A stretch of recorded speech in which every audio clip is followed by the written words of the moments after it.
কোন শুভ তিথিক্ষণে এই পূজা হয়, কিবা দ্রব্য প্রয়োজন কহ সমুদয়। দেবীর মাহাত্ম্য কথা শুনিবারে চাই, তার ফলে যদি মোরা শান্তি পাই। দেবশ্রী শুনিয়া বলে পূজার পদ্ধতি আষাঢ়ে শুক্লা অষ্টমীর শুভ দিন অতি। সুপারি অর্ঘ্য পালন কাঠালি কদলি সুপক্ষ সুমিষ্ট ফল যা পাবে সকলেই। আনারস দিতে হবে 13 ভাগ করি, এলাচ ইত্যাদি দিয়ে এই হিসাব ধরি। নমস্কার বন্ধুরা, সবাইকে জানাই আমার চ্যানেলে স্বাগত। আজকে ভিডিওটা আমি পুজো পদ্ধতি দিয়ে শুরু করলাম। ভিডিওর শুরুতে তোমরা হয়তো দেখতে পাচ্ছি না, আমি পাঁচালি পড়ছিলাম।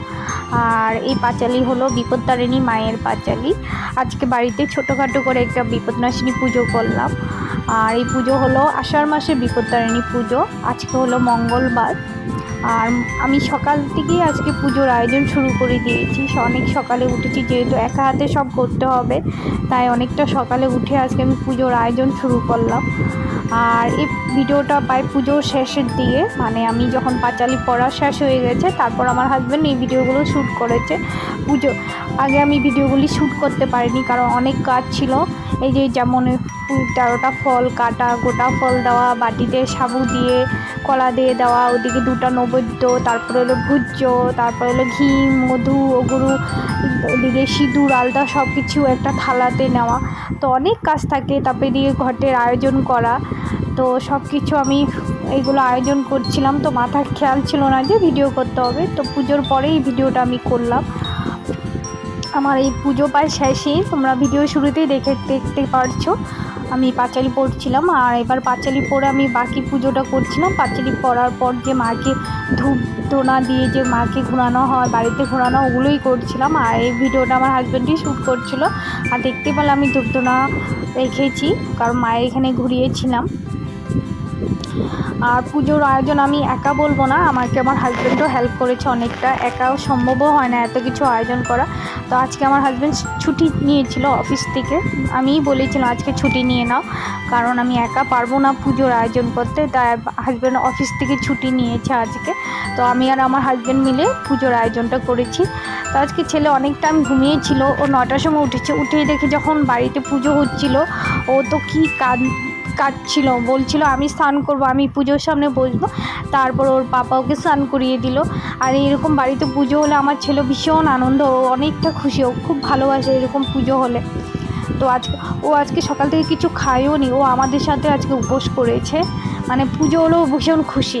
তো ছেলে আছে পিছন দিকে বসে আছে, আর হাজব্যান্ড ভিডিও করছে যেহেতু, তো ছেলে পিছন দিকে বসে আছে। আর আমি দিকে বাচ্চালি পড়ার পর যা যা করতে ওগুলো করছিলাম। আর এই আজকের ভিডিও পুরোটাই আমার হাজব্যান্ড করেছে, আমি কিছুই করিনি। আর খুব ভালো লাগে, সত্যি খুব ভালো লাগে বাড়িতে পুজো হলে। আর আষাঢ় মাসে বিপত্তারিণী পুজো আমি বিয়ের পর থেকে প্রায়ই করতাম। তো শুধু 1 বছর হয়তো করিনি ছেলে জন্ম হওয়ার পর, কারণ অনেকটা ছোটো ছিল, তখন সম্ভব হয়ে উঠেছিল না। কিন্তু এই ছেলে একটু বড় হওয়ার পর আমি পুজোটা শুরু করি আবার। আর এই কোয়ার্টারে আসার পর আমার এই 3বার হলো পুজো, আর খুব ভালোই লাগে। আর মায়ের পুজো করা মানে অনেক বড় কথা। এটা আমি রিয়েলাইজ করি, যখন পুজো করতে চেয়েছিলাম হয়তো পারিনি, কিন্তু আজকে সত্যি মা চাইছিল বলে আমি পুজোটা করতে পেরেছি, না হলে হয়তো পারতাম না। মায়ের আশীর্বাদ আছে বলে আমি মায়ের জন্য পুজোটা করতে পেরেছি। আর আমি অনেকটা খুশি আজকে আমি মায়ের জন্য পুজোটা করে। তোমরা হয়তো আমার ভিডিও ব্লগে যদি দেখতে পারো, আমার আগের পূজা পদ্ধতিগুলো আছে, ভিডিওগুলো আমার এই চ্যানেলে আগের বার পুজোর ভিডিওটা এখানে আছে। আমি মাকে খুব মানি, কারণ মা আমাকে অনেক বিপদ থেকে উদ্ধার করেছে। মা আমার সাথে ছিল, হয়তো আমি একটা সময় রিয়েলাইজ করতে পারিনি, কিন্তু যখন করেছি হয়তো তখন বুঝতে পেরেছি যে হ্যাঁ সত্যি মায়ের জন্যে আজকে আমি এই জায়গায় আছি। না হলে এমন অনেক বড় বড় বিপদে আমি পড়েছিলাম, আর মা ছিল বলে সেখান থেকে বেরিয়ে আসতে পেরেছি আমি। আর মায়ের আশীর্বাদে আজকে আমি এই সংসারটা করতে পারছি।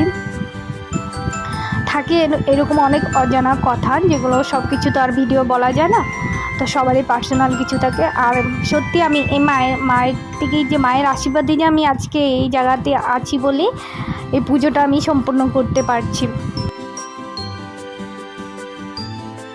ভিডিও শেষের দিকে আমি নিজেকে একটু ভিডিও করে নিলাম, যেহেতু বাড়িতে পুজো সম্পূর্ণ হয়ে গেছে।